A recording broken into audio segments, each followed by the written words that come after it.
evening. Welcome to John Higgins Live.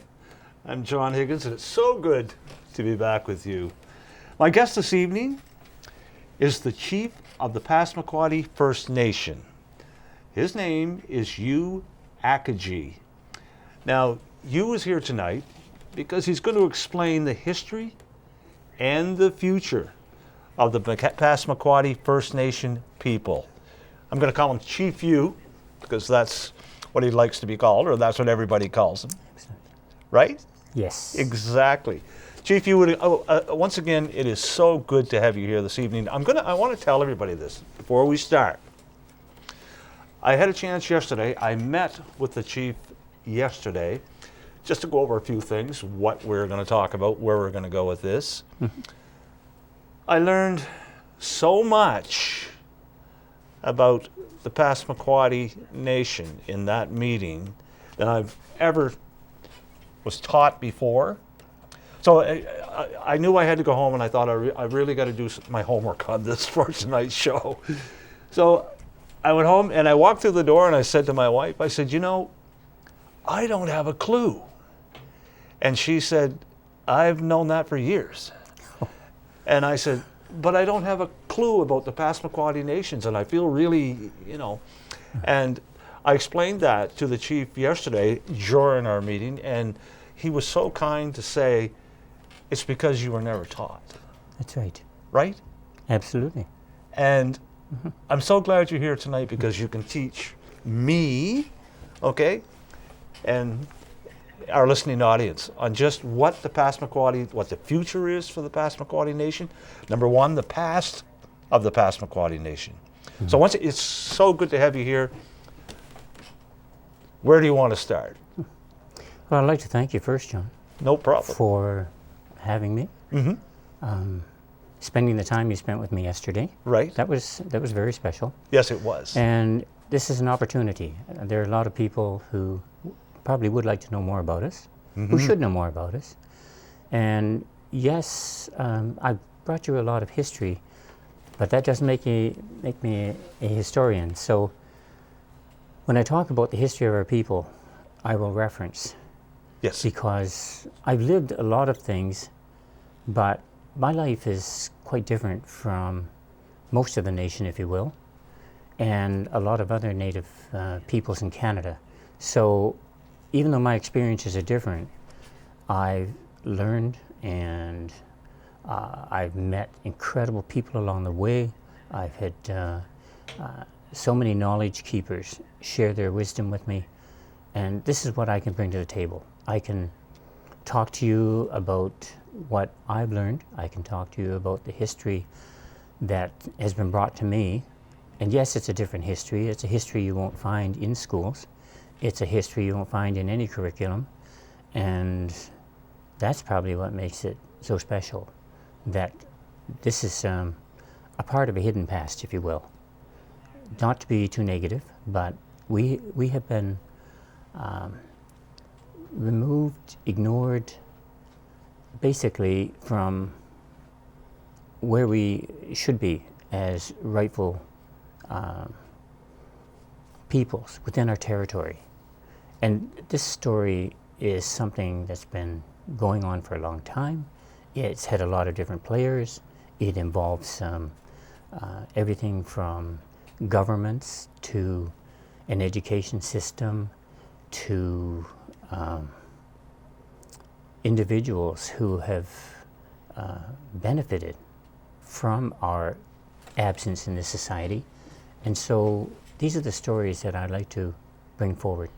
I know we can't do it all today, but I'm looking forward to a conversation which may bring out a lot of these questions which anybody, as far as I'm concerned, would be welcome to ask. And if I can't answer the question, I would tell you, but I might also be able to tell you who could answer that question. Exactly. Okay. While you're saying, just Chief, while we're on that, if you do have a question during our conversation or a comment, for heaven's sakes, please call us 529-8826 or long distance 506-529-8826, or if you're on the other side of the country, 855-529-8826. Because I know questions, and I know we all do that. Number one, let's just go back a little bit, okay? Why weren't we taught about the First Nations people years in school, when I was in school? It just wasn't. Why? I'm asking that question. Why? I hope you realize you're asking for an opinion. Go for it. Okay. I've looked back and asked the same question myself. As a matter of fact, it's a question that everyone is asking. And to me, the answers, and there are different answers. It's not one, here's a solution, here's an answer. It's multiple choice, if you will. And it goes something like this. People in this nation, in Canada, in the United States, they feel threatened by the recognition of Indigenous peoples in their territory. Because if you look at Supreme Court decisions that are coming out now, land title is in question. So people who are living on a piece of land are going to be worried. And they don't seem to understand that this isn't what it's all about. So rather than try to get into that, I'll just explain that that's definitely one of the big issues. They consider Native peoples a threat. The other thing that I've often looked at is their history. If your history is founded on, and I don't know any other word for it, but theft, if it involves the dispossession of a people in their territory, if it involves driving people out of their home after they welcomed you, this is not a good history.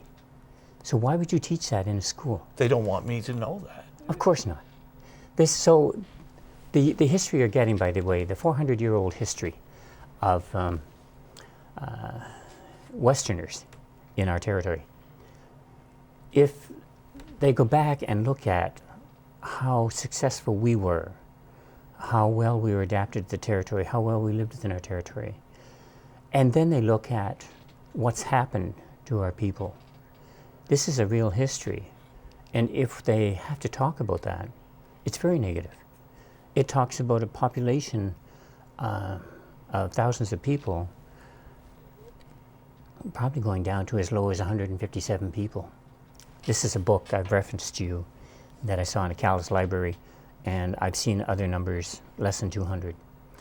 So this is almost extinction, extermination. So if you have to look at that and say, okay, when we came to this country and looked at history, let's say we're writing history all over again, and we write the history of our relationship with Indigenous peoples. And there's a beautiful book there, by the way. I have lived here since the war began. Yeah. It talks about the relationship when it was healthy. It talks about this being a vibrant relationship of, call it business, if you will, where we supplied furs, we supplied fish, we supplied knowledge, we supplied transportation, we supplied, because we were the people of the territory. This was our home. So why wouldn't we have these things? And we shared them. So when you share something and then you look at today's world where we've been denied almost everything I've just said that we offered others, including proper lodging, food, comfort, warmth. This is not a history that you want to be the foundation of your history here. Or proud of. They should be proud of this. Not because they're looking at our extinction, if you will, but they're looking at their success. So their pride comes from their success story. But their success story has left a very bloody trail. And that trail is littered with my culture, my people. And I'm going to take it even further. It's not just the people.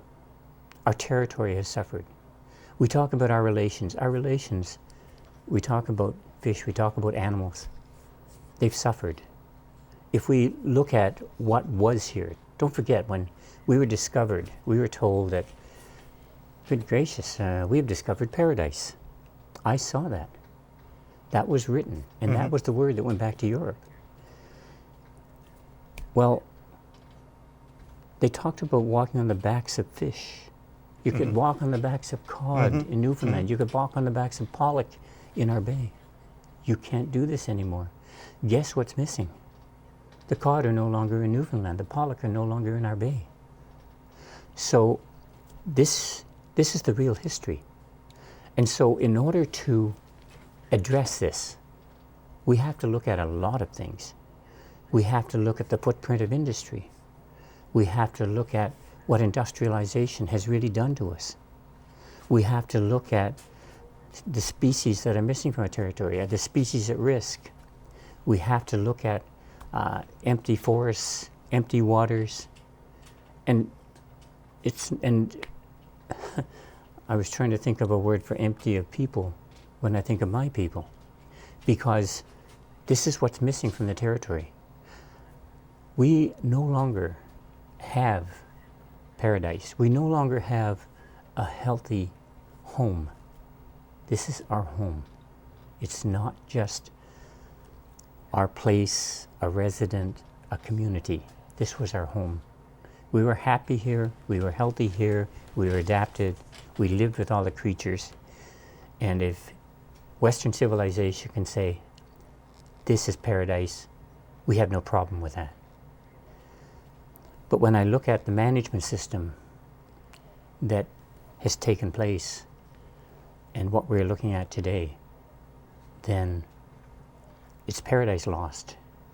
We're witnessing something that is actually probably a reason why I can be back here today talking to you, because I believe that we've reached a point where people are going to start looking for us. They're going to start asking those questions. Why are we having problems today? Why are the waters unhealthy? Why are they polluted? Why are they? Yes. And this is your question. Yeah. Absolutely.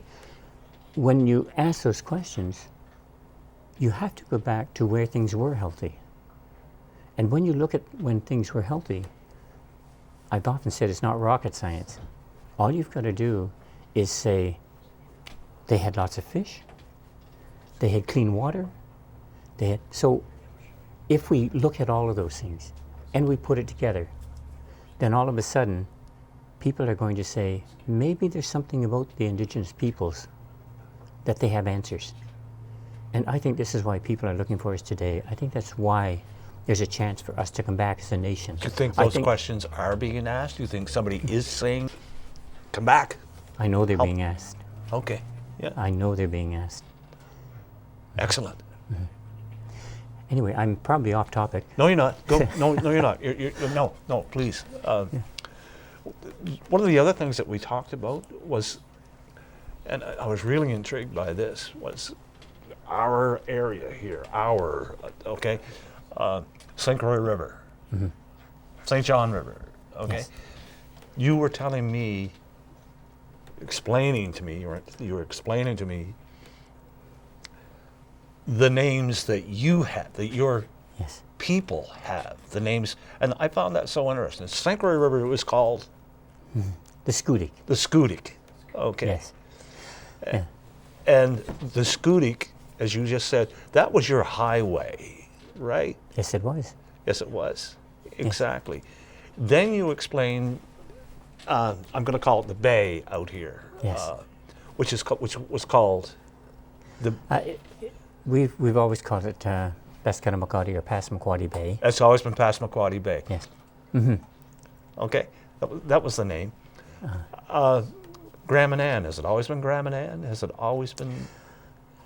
Once again, not being an historian, Yeah. and I've heard two references to how Graminan got its name.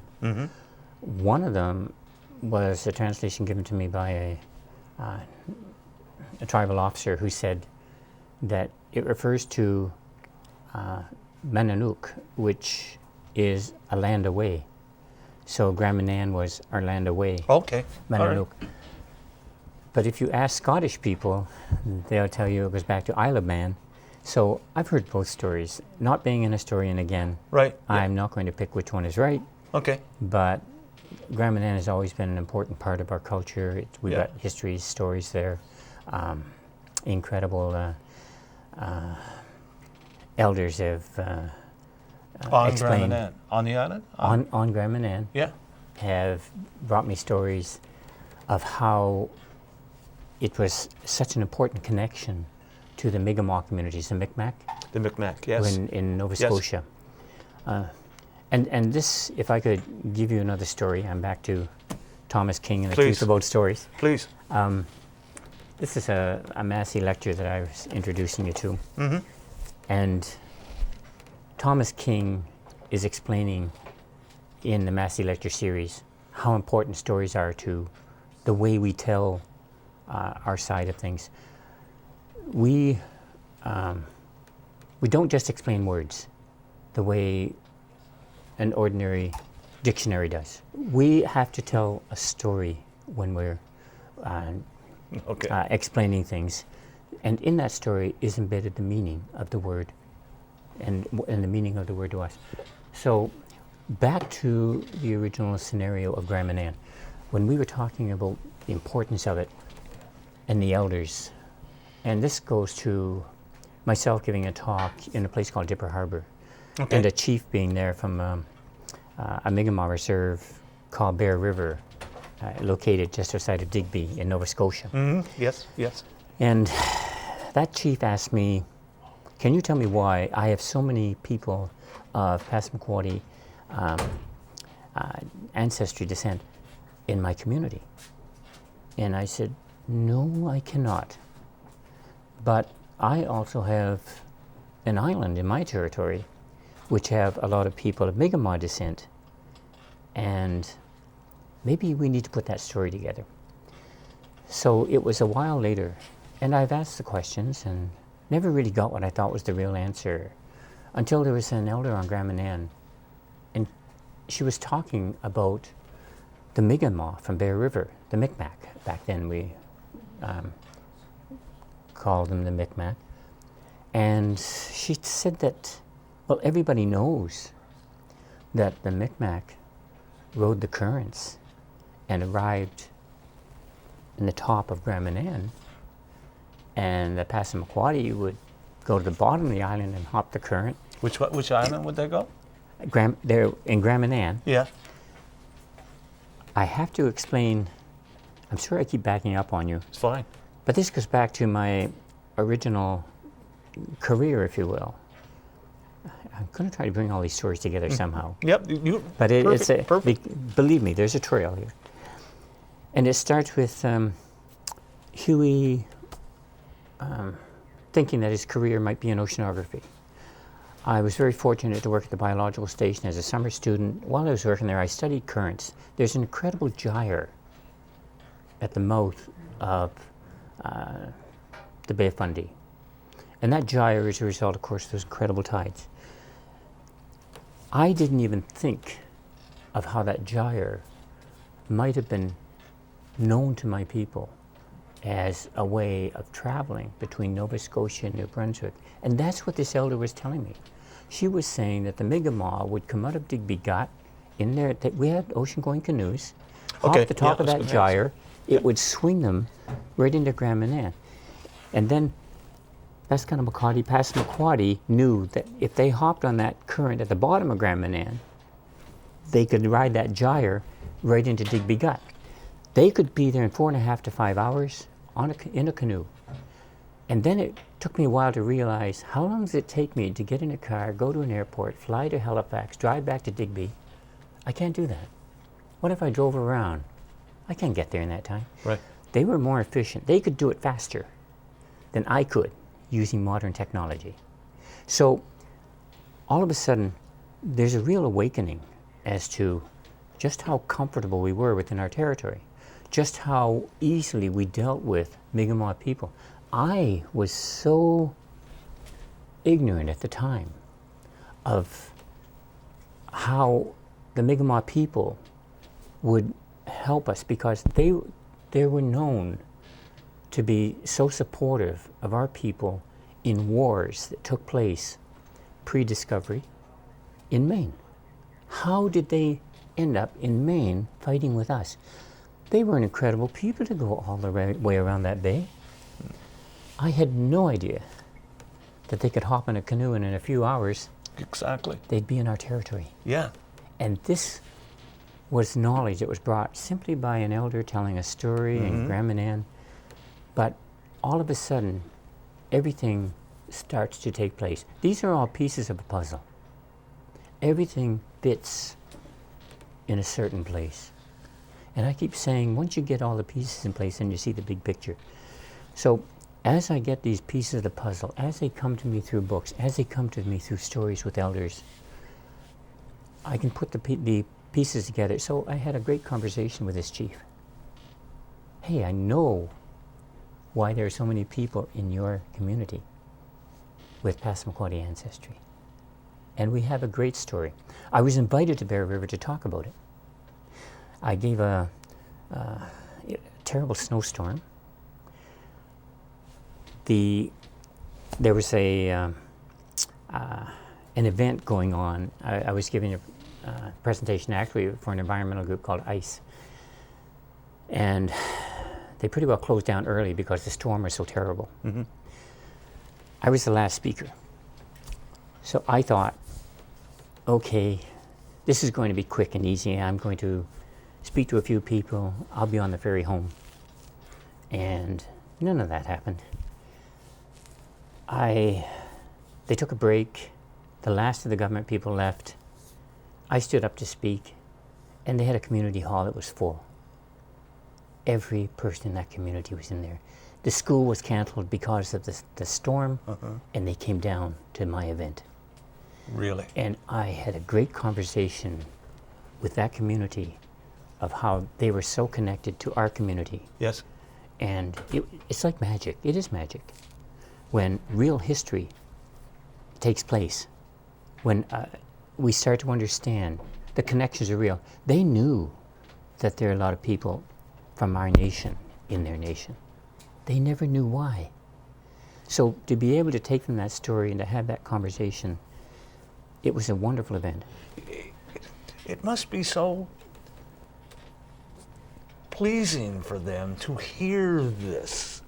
This is our history. For it must be extremely pleasurable to say, yes, we're not alone. Yes, we're going to go for a break, and we're going to come back right after this, okay? Thanks, John. So we're going to be right back, right after a few moments with this fantastic conversation, which I knew it would be, with Chief Hugh. Okay, we'll be right back.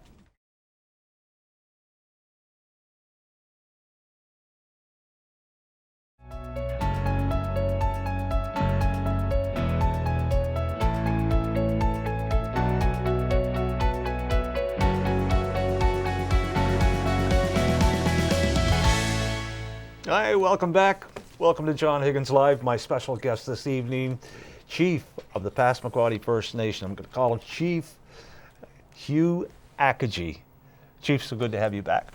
We're talking about names of different places and you going different places and recognizing the people and explaining to the people and how great it must feel for them, for your people. In different places around that we're talking, Grandma Nan. What about right here? The Point. Okay, Indian Point, am I right? Is that correct? Yes, it is. Okay, tell me about Indian Point. We have a long history that goes back to when some of the first missionaries arrived. And if you've seen some of this history, and I have, you'll know that they were greeted on Indian Point. Now this goes back to missionary records. I've seen copies of it. A priest by the name of Father Gillis rewrote that history and gave me a copy of it. So this isn't something unknown. This isn't new. But it points out that if this was the home of our people, What happened? What went wrong? Why is it that we see maps with Indian encampments? Well, I've seen some of these maps, and it took me a while again to understand it. There are two sets of records on this one. There's more than one history. I gave an interview at my house. I wish I could remember the year. It's around 2004, the big event. And it might have been before. 98 was my inauguration. There was an elder again. This is a story about another elder. A most incredible relative by the name of Margaret Nicholas. She was 101 at the time. Mm. So she had this incredible knowledge. With 3 cameras focusing on us, we were talking about Indian Point. And somebody asked the question, well, how come there are no Indians on Indian Point? Mm. And I said, well, there were always Indians. I mean, there are maps showing an Indian encampment and 3 lodgings. I imagine they were the Nicholas family. I knew that Horace and Wallace Nicholas stayed here, as well as John Nicholas. Well, Margaret spoke up very gently and said, no, there were houses everywhere here. And I, on television, tried to correct her. This is the last time I will ever correct an elder, by the way. This is my lesson. So I said, well, yeah, I know there were three houses here with the Nicholases in them. And then she was getting mad at me, angry, impatient. Let's call it impatient. Okay. Yeah. And she said, no, I'm telling you, there were houses everywhere here. There were at least 20 houses. I know. I lived here. They drove me out of that town. I come down and hid amongst those houses. I had someone 101 years old who had lived the history, and it wasn't what I had learned. It wasn't in that map of Indian encampment. It was the map that wasn't real. It was their way of minimizing the native content on Indian Point over all these years. So the real history is that we were here even after the Loyalists displaced us. And this is another reason why the history has to be different, because the Loyalist footprint was one of the beginnings of the removal of our people, the destruction of our culture. So here I have this incredible record, the real oral history. It's in our people. And this is where I've learned where to find our history and the importance of oral history. I know that there's a Delgamuukw decision. I know it took 25 years for a Supreme Court to say, yes, it's real history. I know they were kicked out of lower courts. I know that it had to go to the Supreme Court. I actually met the guy that did it. And it wasn't a pretty scene in order for them to say, you know something? Oral history is important. And it came from a scientific group that put together evidence they saw in that oral history. And that's when the Supreme Court said, looks like it's real, folks. Well, I've got news for you. Margaret Nicholas is real. Our history is real. Oral history is real. And this is where I can rewrite our story with a real history. And in order to do this, we have to address what was done wrong. We have to address this history that doesn't tell the truth about us. Mm-hmm. How do we bring this out? How do we expose this? Because this is what today's world are relying upon for their background, if you will, their past. So how do I address all of this without destroying that past? The truth has to be the key, the cornerstone, the foundation. If we can't use the truth, then we shouldn't be talking about it at all. Mm-hmm. I know what the truth is. I want people to hear it. I want them to understand. But I also want them to acknowledge that all of this past, where things were done wrong, has to be corrected. You can't ignore something and pretend it never happened. That festers. It's a lie, and lies always result in another lie and another lie. It just gets deeper. If we get to the truth and you stick to the truth, nobody can ever condemn that. Nobody can change that. We have to get to the truth. And I think there's a true story here. I think it's vibrant. I think it's got more life in it. And I think it's a path to the future. You mentioned when we started talking about the past and the present, and I believe the future. So in order for us to get to that future, we have to look at the past. We have to see what was done wrong. If you're going to correct something, you better know what it was that needed to be corrected. We're in a present that has so many issues that almost everything now is a distraction. We are finding it very difficult to get on with what we should call a normal life. I would say a good life, when we've got so many issues with the past. There's I wish I could remember his name. The book I got this out of was The Crash of 2016. And in that, it talks about an author who said, this is the first generation that is leaving a lesser generation for the future. Yeah. That is not, yes. I said that Yes. to you. Yes. And I Yes. will stand by that. I know that my father left me a better future. I would like to think that I could leave a better future, but I don't believe I am. I don't believe that the clear cutting of forests, the polluting of waters, the removal of species is a better future for anybody. So I'm going to take this beyond just being a nation of Passamaquoddy people. I think that in order for us to fix things, to make things better, we have to make it a better world. This isn't just Huey. This isn't just the little old chief in Passamaquoddy territory.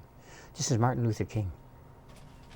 Why do you dig people out of a gutter and put them on the bottom rung of a ladder when that ladder is poverty?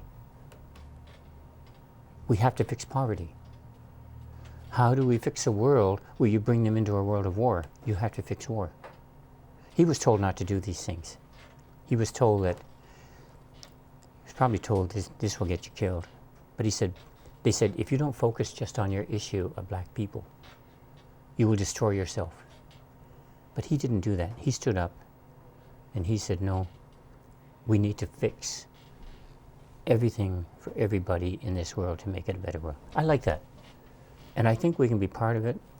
Remember what I said? The puzzle? I think we're a big part of that puzzle. And one of the things we have to stop doing is believing that in this world we can do what we want. That round peg square hole doesn't work for anybody.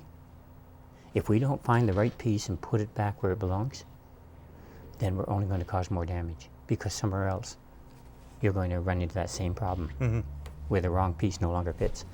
I really feel that there's something that we need to do. I think that we can get there. I think it's going to take a lot of good people. I've met incredible people on this journey.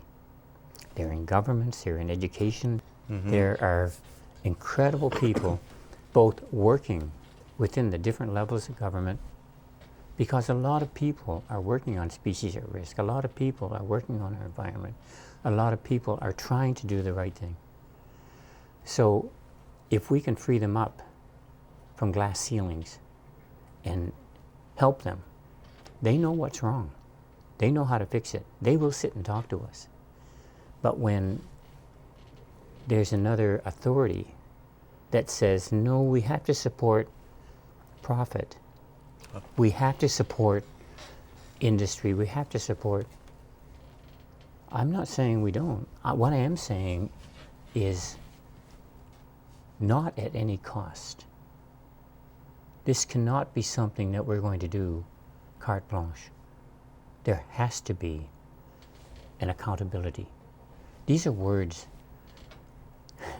There's a Mi'kmaq friend of mine that shows up out of the blue, and he says, transparency and accountability. He had these words long before Mr. Harper put it in law, by the way. Mm-hmm. And they're real. But we all need to be transparent and accountable. It's no good just for a few people, and it's no good just to point at a group of people. It's got to be something that we're going to do together. And once we understand that, and once they start looking at our values, once they start realizing how we appreciate and how we work within, how we're part of the very world we're living in. Because when today's society separates, I often say that we can dissect. We're very good at dissecting things and saying that we can understand everything simply by looking at the different components. And my problem is when you put it back together, you can't put life back into it. Yes, we'll understand every part of your body, every part of your anatomy, but we can't put it back together and have John. I think that's the world we're living in. I think that we looked at everything as having a life. We looked at our rivers as having life. We look at our bay as having a life. The land has a life. That's why we talk about Mother Earth. If it has a life, let's not dissect her. Let's not analyze her. Let's try to work with her. With Mother Earth. Yes, she is the ultimate entity upon which our survival is paramount. There's no doubt about it. And look what we're doing to Mother Earth. Well, this is the problem. And maybe that's another reason why we see a different history. Because the industrial age has not just been a great benefit because we have cars and airplanes. Mm. Agriculture has destroyed more land. Really? Than it's protected. If you look at Mesopotamia, you go back and look at the home of agriculture. It's a desert. That's the footprint that we're getting. When we take things, and by the way, I'm really off track here, but I've got to talk about why we think our Mother Earth concept is much more viable than what's happening today. When you take a territory and you remove all the trees and then you plant one tree, it's a monoculture, it's a garden. When you do that, you've got no respect for the creatures that you've just displaced. Mm-hmm. We understand that because we are creatures who were displaced. So when we see all this land cleared and one tree planted, and we think this really only supports a very limited variety of animals, and we've relied on all the animals, and we have no such thing as underutilized species. We don't pigeonhole things just to make it look like if it's a benefit to man, we'll protect it. If it's not? If it's not, collateral damage.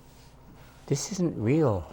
Wow. We need to understand that just because you don't eat that fish doesn't mean it's trash fish. Something else eats it. So when you say we're just going to look after this species, this has been a failure in the way we're trying to survive on this planet. And there are great examples of it. I know this sounds, again, way off the wall, but there was a video once called A Love Affair with a Fish, and it was done by a chef. And I love the story because he was signing everything because he was so famous that they wanted his signature to say that, oh, this must be environmentally friendly. And then he looked into it and said, what am I doing? And he discovered that aquaculture was looking for him to sign to basically promote the product. when he looked into it, he said, aquaculture looks like it has issues. Is there actually an aquaculture project that has been successful? And he said he found one in Spain. There's a place where they decided to restore a marsh, a very large area, to see if they could get the natural species back. And when they did that, they kept running into a problem. It would go so far, but it wasn't healthy. And somebody said, we didn't put back the predators. Really? Yeah. They put the predators back, got to the natural system, and it's now a healthy system. Amazing. It's a great story. It's what do they call it? TED Talk, which again is another one of those interesting things that we can go to. But you'll be all day with that one because there's so many incredible people in it. Let's right now. Let's go to a break. Okay. And we're going to be back again with our guest today, our so interesting guest today, Chief Hugh. We're going to be right back in just a moment.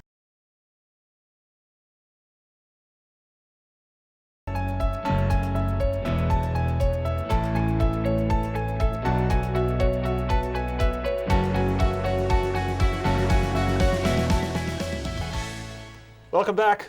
John Higgins live. My special guest this evening, so interesting, which I knew he would be. It's like it was yesterday. You kept me mesmerized while we met. Chief Hugh Akagi, and he is the chief of the First Nation people. So much history, so much. Am I wrong in putting this? So much that we weren't taught, we weren't told. Is that correct? Absolutely. Okay. Yes. You know, when you said you learned so much from the elders, right? Your people, okay? I'm talking about the future generation right now, okay? Right. Before, the young people, the young Passamaquoddy Nation people, the young ones. You want to keep your people. You want to keep. Is it the elders that pass on the wealth of information that you have, and that wealth of information that the lady you were talking about? Does she pass this on to because am I wrong? Are they going to learn about this in school? This is a really deep question. I know you didn't mean it to be. Right, I didn't. But I have to, again, take you back and explain why it's a deep question. And it's a question that it has a lot of pain. Because I can hear the elder. I can sit with the elders. I get incredible benefit from the elders. This is a luxury I have because of where I am, because of how I grew up. And I've got to be careful because everybody could say, see, he grew up just like everybody else, so he's better off than the others. No, I'm not, certainly not better than the others, and in many ways I'm not better off. But what I've seen is how life on the reserve has been so destructive, dysfunctional through the generations. When you take what's happened to Indigenous peoples, and I know that residential schools are sensitive, I know that the stories are incredible, I know that, again, there's just a tremendous amount of pain. That's the only real word to describe this. I'm not so sure that, again, pieces to the puzzle, the big picture. What's happened is you've got a generation. Our generations were different when it came to an education system. And I got this from CBC. I love CBC. Where I got to say that I love CBC. And before we do have a caller. Okay. Right. Tim from Oak Bay has called. Tim, you're on the air. Go ahead. Hi, John. Chief to you. Hi, Tim. I wonder if you could speak a little bit to, and maybe you have, I've had the TV off a minute.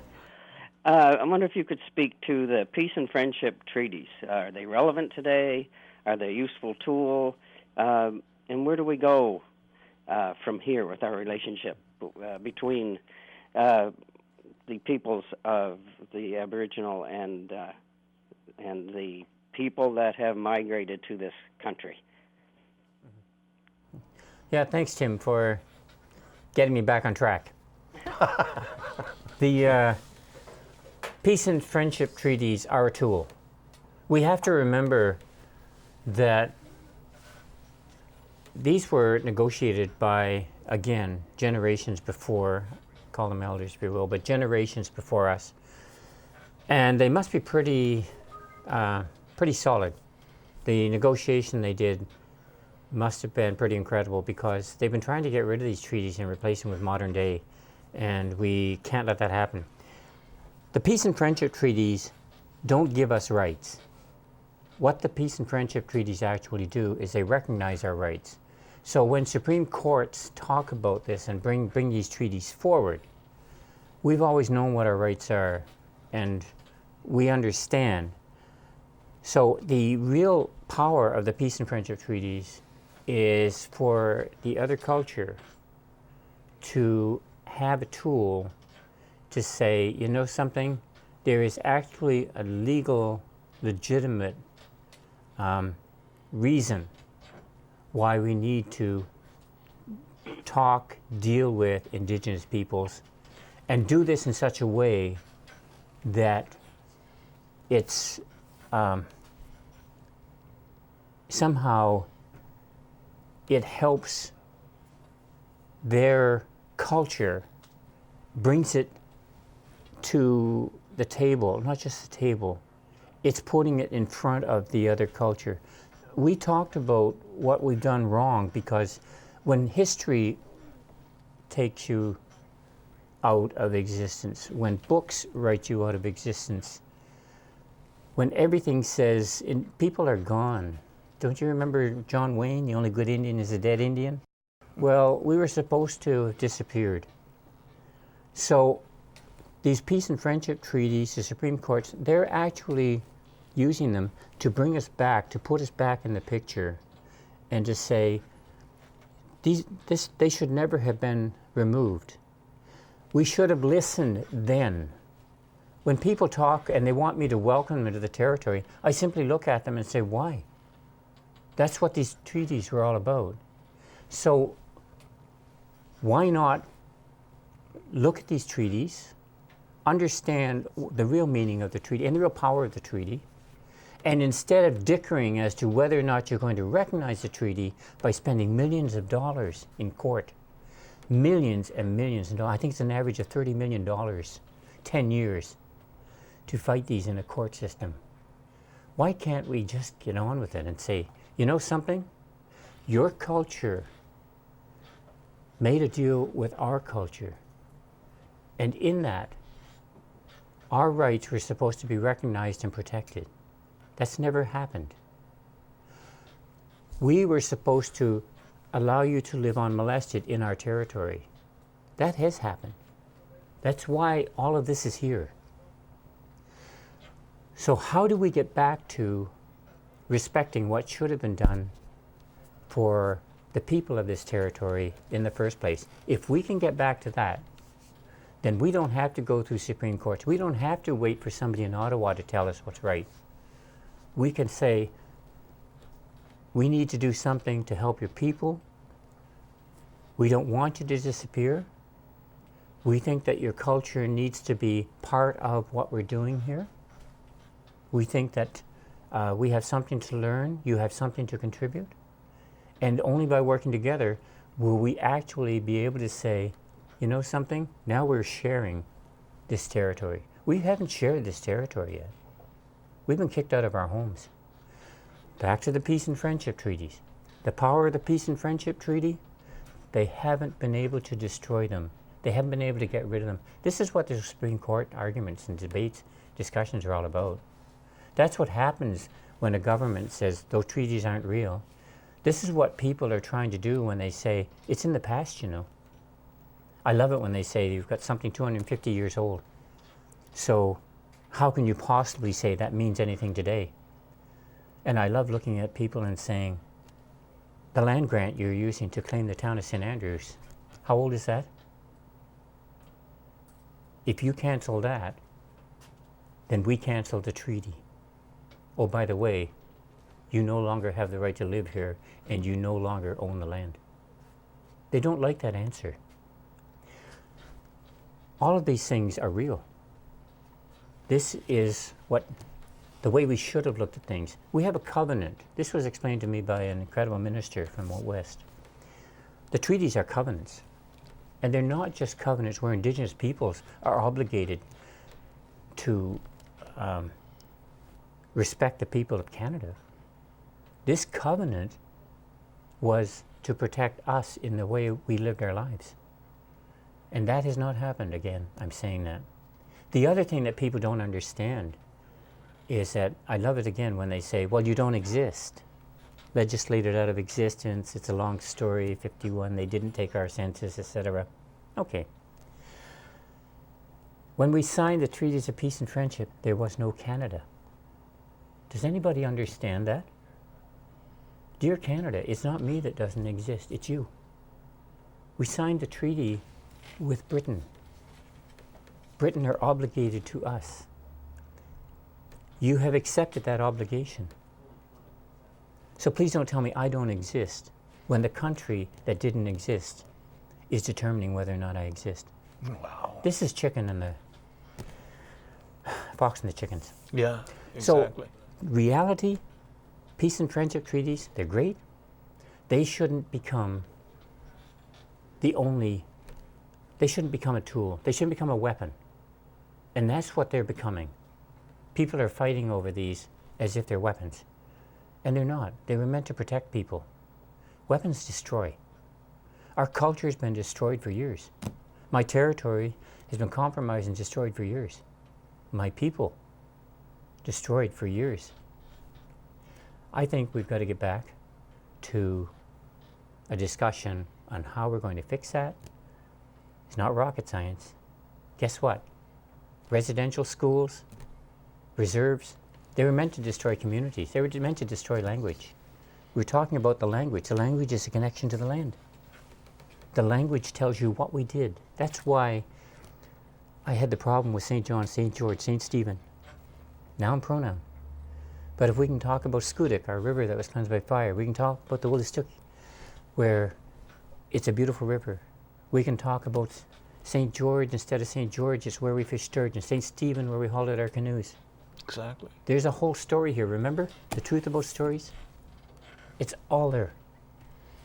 And you don't have to go around the world to see Indigenous peoples. What about the ones in your backyard? We haven't left. What about our 13,000-year-old, 14,000-year-old history right here in Penfield? It's great that you've got archaeological evidence. We've been saying for years we've been here over 15,000 years. We have stories of the Ice Age. So I should give you a chance to breathe. Exactly. Wisdom. We have got so much here. You've got so much that we could go on here for hours and hours and hours. But sadly, Chief Hugh, our time is up. We're going to have to go. I want to thank you so much for coming on and explaining to us and true history. Thank you. I love that. I love it. Thank you so much for coming on. Thank you, John. I'm going to be with you again next week. We're going to have another John Higgins Live. I want to thank you so much for this evening. Talk to you later, Chief. Thank you. Goodbye.